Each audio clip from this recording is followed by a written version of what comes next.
namanya beragama itu adalah hak kita masing-masing ya, kalau secara tataran manusiawinya. Namun yang kedua kan kita juga yakini bahwa kita ini beragama, ada yang menuntun, memilih agama ya, ada yang menuntun ya. Kenapa Bu Dewi menjadi Islam ya, kenapa Mami Dona menjadi Kristen, itu kan pasti ada yang menuntun gitu ya, bukan cuma karena dirinya sendiri. Oke, kalau faktor ilahiyah kita nggak bisa bahas itu gitu ya. Karena kenapa kok Allah memberikan hidayah kepada Ko Agus misalnya? Kenapa kok Tuhan Yesus memberikan keselamatan kepada Pak Pendeta Henry? Itu kan sudah hak prerogatif dari Tuhan yang nggak bisa kita utak-atik gitu ya. Nah, domain kita adalah ada satu pertanyaan yang mungkin saya minta jawaban dari kita masing-masing. Sebetulnya bukti nyata apa sih gitu ya di Kristen maupun di Islam yang membuat kita ini memilih Islam dan memilih Kristen gitu ya. Jadi itu bukti nyatanya apa gitu, bukti konkretnya apa yang dirasakan langsung oleh kita masing-masing gitu ya. Karena kalau nggak ada itu kan juga kita nggak mungkin, kalau kita nggak punya nggak bisa merasakan bukti nyata dari kebenaran agama yang kita anut kan, wah nggak mungkin bisa bertahan lah. Mungkin kita bisa memilih agama yang lain begitu ya. Sehingga kok sampai hari ini ya bapak-bapak pendeta dan ibu masih yakin dengan kekristenan, kemudian ibu ustazah dan pak ustadz juga tetap masih yakin agama Islam adalah agama yang benar. Jadi satu saja, nggak usah panjang-panjang. Kira-kira bukti nyata apa yang dirasakan langsung ya, yang dirasakan langsung. Jadi ini lebih kepada pribadi sebetulnya, ya sense-nya gitu ya. Apa yang dirasakan gitu ya. Sehingga kok sampai saat ini kita masih yakin, tidak goyah sedikit pun.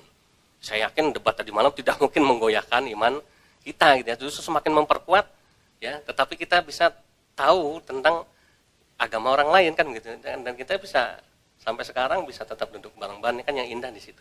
Nah, jadi bukti nyata apa yang dirasakan, satu saja bukti nyata apa yang dirasakan oleh kita masing-masing, sehingga kita masih meyakini agama kita ini adalah agama yang benar untuk diri kita. Mungkin Pak Hendritan boleh jawab. Matur nuwun, terima kasih kepada Bapak Ustadz, Bapak-bapak dan Ibu-ibu sekalian. Ini jawaban yang sifatnya pribadi bagi saya. Karena aku itu tidak bisa kalau suruh berbuat baik untuk nanti selamat. Aku itu nggak bisa. Sudah tak pikir-pikir aku harus berbuat baik apa untuk selamat, ben aku itu nanti selamat, nggak bisa saya. Saya tidak bisa. Ya karena saya itu tidak mampu untuk melakukan itu. Sehingga saya itu, bagaimana kalau aku ini, hari ini aku mau berbuat baik, sudah tak hitung-hitung. Dari sejak saya kecil, dosaku sama kebaikanku pasti banyak dosaku. Pasti. Meskipun aku hari ini, bahkan aku membagi-bagi uang, hari ini membagi-bagi uang. Terus nanti pulang aku dosa aku tak hitung-hitung, pasti lebih banyak dosaku. Kalau hitungannya adalah apa kebaikanku, apa dosaku. Maka aku tidak mampu. Lalu aku ini berpikir, itulah kalau aku tidak mampu terus gimana caranya supaya aku ini, aku kan pengen selamat toh, aku pengen selamat. Ya harus ada yang saya saya cari yang benar, siapa yang bisa untuk keselamatan itu. Maka saya mencarilah itu, masuknya ke berbagai macam, ya tidak langsung seperti ini Pak, pertama masuk ke tentu saja gereja lama ya, gereja di Jawa, gereja lama, lalu masuk Saksi Yehova, lalu masuk Mormon, lalu masuk gereja Sikaralama Raba-Raba, sampai bisa menemukan Allah Esa. Ya, baru beberapa lama nih, baru 22 bulan saya begini, ini baru 22 bulan loh Bapak Ibu loh. Dulu, aduh, saya ini. Ya, sama saya juga sedang mencari siapa Allah yang benar itu. Ya, ternyata linknya begitu mudah. Yeremia 10 ayat 10, Allah yang benar itu Yahweh. Yohanes 17 ayat 3, Allah yang benar itu Bapa. 1 Yohanes 5 ayat 20, Allah yang benar itu Yesus. Baru ketemu sekarang. Kalau gitu aku milih yang sekarang dong, enggak mungkin aku milih zaman dulu, zaman Musa, zaman itu. Aku milih Allah yang benar zaman sekarang. Ternyata Yesus. Makanya saya ini Yesus banget, Pak. Sekarang ini saya itu. Sekarang ini saya begitu, ya. Makanya saya terus dibuka ini yang lama, yo kamu jangan kelama, nanti kamu begitu, Pak. Ya, saya tidak mampu, Pak. Saya tidak mampu untuk melakukan. Dan yang saya jalani dan saya dibuka ketika kamu percaya, wis include settingan perbuatan baik itu dari Allah. Settingannya, Pak. Saya nggak perlu lagi mikir-mikir harus bagaimana berbuat baik. Tidak pernah saya mikir-mikir. Sudah disetting. Ketika saya menjadi beriman kepadanya, wis gitu setting. Jadi aku tenang. Aku nggak pernah mikirin hari ini aku berbuat baik apa. Tak timbang-timbang. Baik sama jelek, banyakkan mana. Aku nggak pernah nimbang-nimbang. Dan ternyata Alkitab nanti di sana tidak ada timbang-timbangan. Gitu loh, Pak. Jadi selama ini saya tuh, wah, kebaikanku sama keburukanku tak timbang-timbang berat mana. Ternyata nggak ada, Pak, di sana. Menurut Alkitab loh ya. Menurut Alkitab tidak ada. Sama sekali tidak ada. Nah itu. Jadi setelah saya menemukan itu, ya wes aku ini. Dulu pun saya belum begini loh, Pak. Saya baru 22 bulan. Belum 2 tahun, Pak, saya begini. Tadinya saya juga masih belum yakin aku ini Kristen selamat atau enggak. Kan itu Kristen ada 2, Pak. Domba dan itu dia. Lebih memang ayat Alkitab kok. Itu memang ayat Alkitab. Ya, kenapa ada ayat itu? Tentu ada yang dimaksud. Siapa yang dimaksud? Dan ternyata very clear kok. Ya, baru sekarang 22 bulan yang lalu saya menemukan itu. Dan sekarang pertanyaan saya yang dari dulu, engkau ditimbang-timbang pahalamu kalau sama dosamu, lalu untuk nanti di sana, ternyata nggak ada yang kayak begini. Menurut Alkitab tidak ada. Dan saya sudah cukup dengan beriman saja. Wes settingan perbuatan baik itu dari sana. Saya disetting dari sana. Hari ini aku mau ketemu Sopo. Hari ini saya mau membaptis apa. Kemarin saya membaptis juga di gedung ini, di hotel ini saya kemarin membaptis. Tidak pernah saya ini, aku enggak. Terus hari ini saya memberi kepada siapa, ngajak siapa. Settingannya monggo wis aku menurut ya. Dan saya tidak perlu lagi merasa worry, merasa khawatir. Pahalamu hari ini sama dosamu hari ini akeh endi Henry, aku nggak pernah mikirin itu. Yang penting imanku saja, nanti settingan dari sana. Ternyata hanya Alkitab, Pak, yang begitu, Pak. Yang kalau kita beriman, settingan perbuatan baik, soal mau pahala, mau amal soleh, mau berbuat baik itu settingannya Allah. Ternyata hanya di Alkitab yang begitu yang saya temukan. Sudah begitu saja, matur nuwun. Ya, luar biasa ya. Testimoni rohani. Berikutnya kepada Ibu Pendeta Dona Simanjuntak. Ibu Mami kita ya, Mami Dona. Monggo, silakan Mami. Ya. Salam alaikum untuk kita semuanya. Saya tidak lupa mengucapkan syukur kepada kita karena bukan yang kemarin tapi hari ini. Saya melihat ada keakraban, ada kasih yang nyata di dalam kehidupan kita. Jadi bukan apa yang di dalam pikiran orang, tapi apa actionnya. Kalau kok Agus senyum sama saya, ya saya lihat hatinya senyum sama saya karena terungkap. Nah, seperti itu. Kalau berbicara tentang apa pengalaman hidup saya tentang Tuhan Yesus, tak terkatakan aku aduh rasanya semua dunia ini baik sama aku, gak bisa aku hitung-hitung kebaikan dan kemurahannya kepadaku, maka aku selalu mengucap syukur, terima kasih Tuhan Yesus kalau aku ada hari ini, pagi hari ini bertemu dengan saudara-saudaraku ini, semua anugerah-Mu. Jadi aku tidak pikir-pikir, oh Tuhan minta ini enggak, tapi aku bahkan sering bilang sama Tuhan Yesus Kristus, Tuhan sekalipun proyek ini tidak jadi, aku tetap mencintai Tuhan Yesus Kristus. Karena nanti jangan-jangan Tuhan Yesus itu, you baik-baik sama saya, you puasa, you berdoa, karena you punya mau, tidak. Tapi hati yang mencinta, itulah kasih. Kasih itu tidak menginginkan ini ku kasih kau supaya ku kasih kau. Tidak. Puji Tuhan Yesus Kristus, sayang saudara-saudaraku yang terkasih di dalam nama Tuhan Yesus. Tahun 83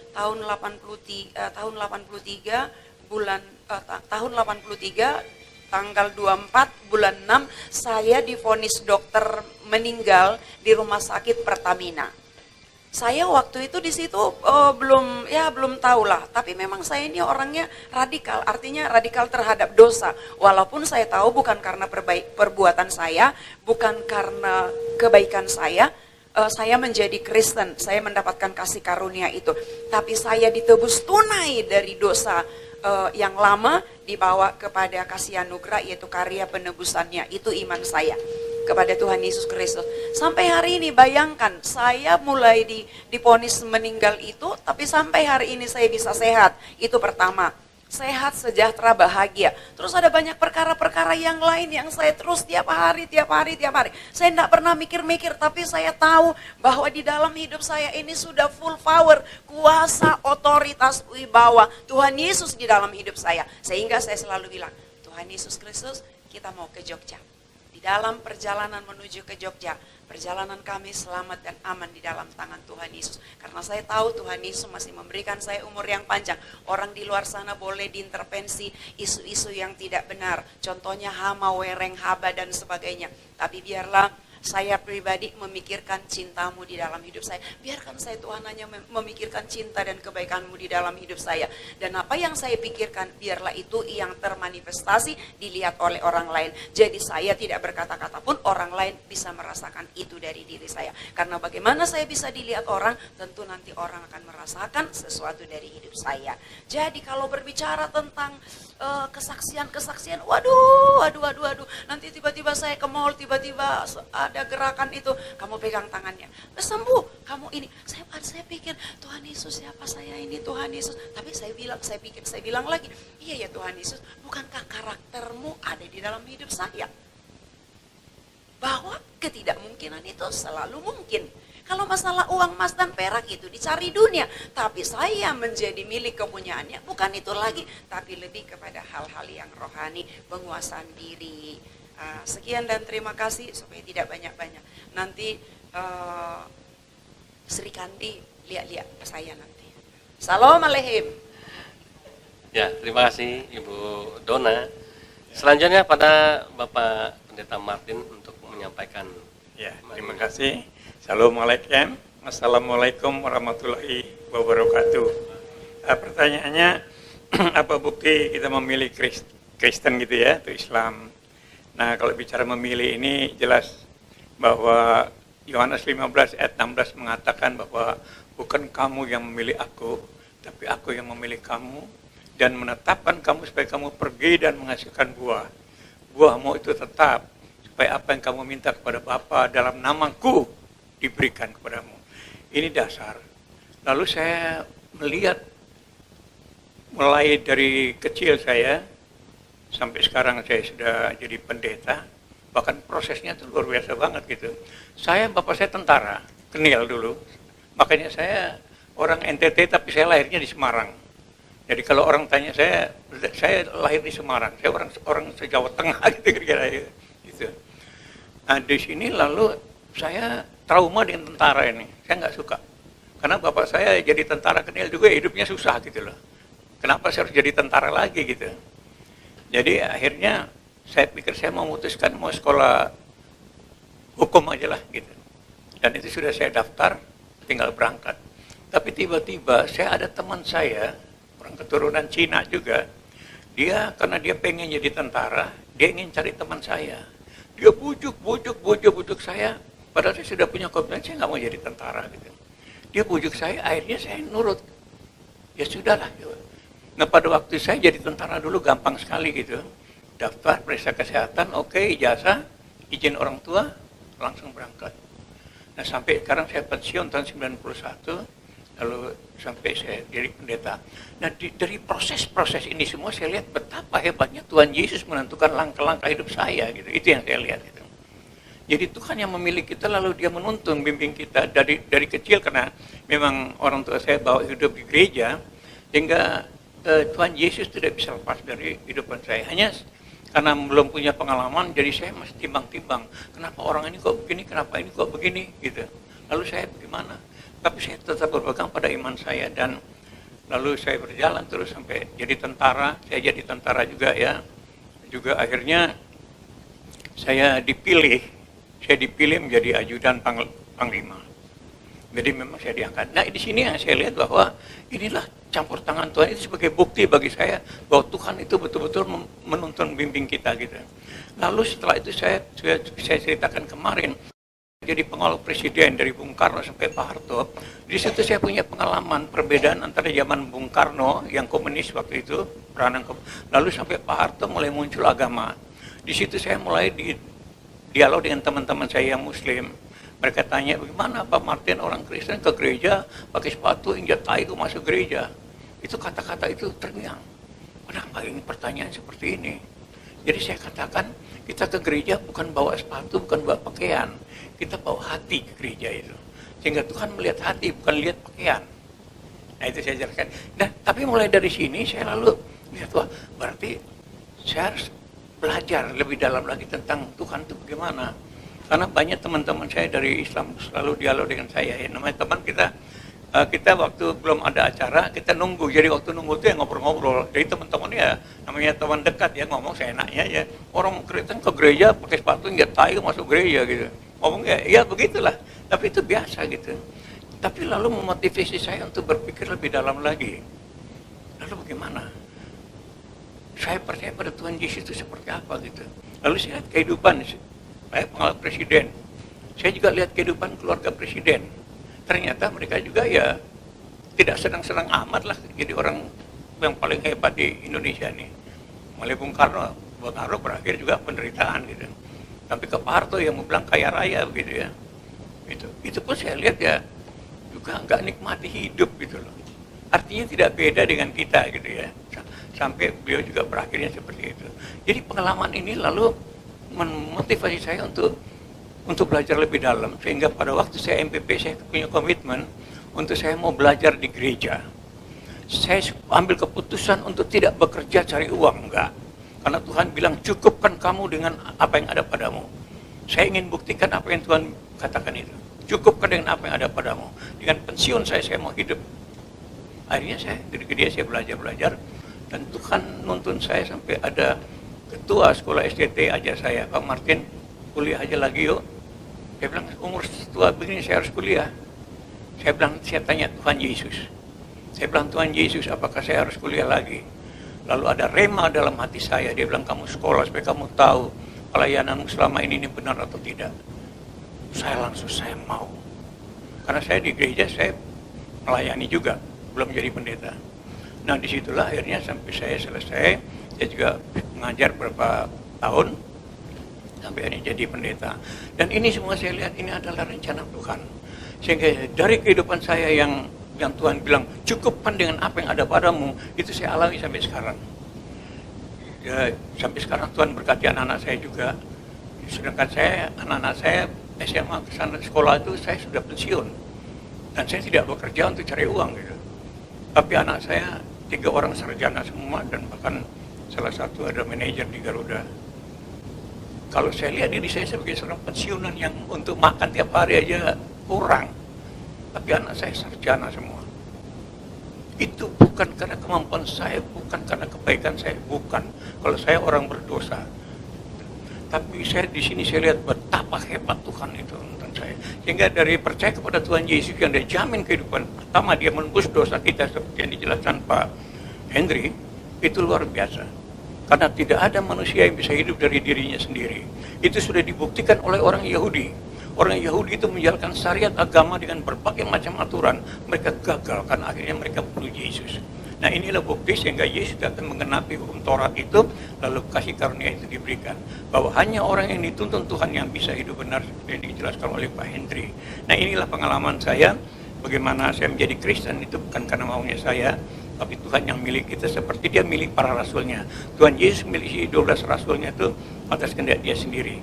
Untuk diberitakan kepada bangsa-bangsa dan sekarang sudah banyak sekali bermiliar-miliar orang jadi Kristen.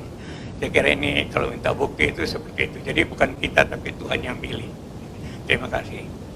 Baik, terima kasih Pak Pendeta Martin. Kalau tadi kita sudah mendengarkan paparan ya tentang apa sih bukti kebenaran agama yang kita anut ini, yang kita rasakan langsung dari tim Kristen, dan sudah dijelaskan oleh Pak Henry, Bu Dona, dan Pak Martin. Berikutnya kepada yang tim Muslim ya, kepada Ustadz Kokoh Agus Wiyantotan untuk bisa menyampaikan perasaannya, curhatnya. Ya, baik. Bismillahirrahmanirrahim. Assalamualaikum warahmatullahi wabarakatuh. Terima kasih untuk kesempatan di akhir pertemuan kita ini untuk menyampaikan kenapa kita memilih sesuatu yang hakiki, yang prinsipil, yang kita imani dan kita akan bawa sampai mati. Kalau saya sebagai seorang Islam, kita bawa sampai kepada jannah, ya, kepada sesuatu yang dijanjikan oleh Allah Subhanahu wa Ta'ala. Satu hal, sekali lagi saya katakan, kemarin di prolog saya mu'alaf belum lama, 1 tahun ini. Tapi sekali lagi, ini bukan hal yang ujuk-ujuk. Ya. Sebetulnya satu pilihan, kalau saya pun tidak berislam, sebetulnya juga no problem. Jadi orang biasa aja gak masalah. Mungkin penderitaannya tidak terlalu berat. Ya. Tidak meninggalkan anak istri, ya kehidupan yang sudah ada, walaupun tidak kaya tapi ada untuk hidup. Ada. Bagaimana tuh? Ditinggalkan. Baik, saya pertegas, ditinggalkan. Nah ini terima kasih untuk koreksinya. Nanti saya akan bahas kenapa saya memilih hal ini.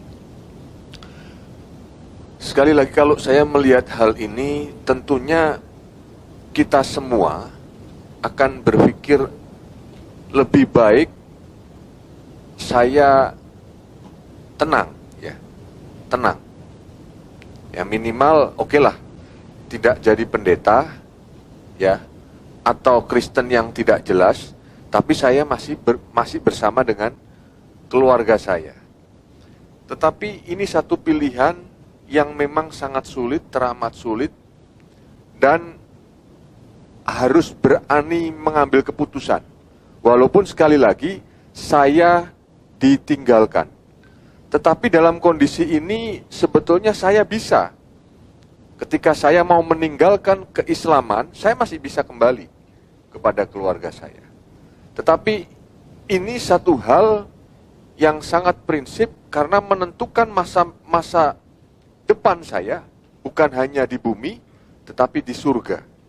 Ya. Jadi yang pertama, saya melihat bahwa Islam ini bukan retorika. Sebuah prinsip yang punten saudara-saudara non-Islam sampaikan tadi. Ya. Kita memang tidak memakai prinsip itu. Itu bagi saya sangat sangat idealis dan sangat realistis. Ya.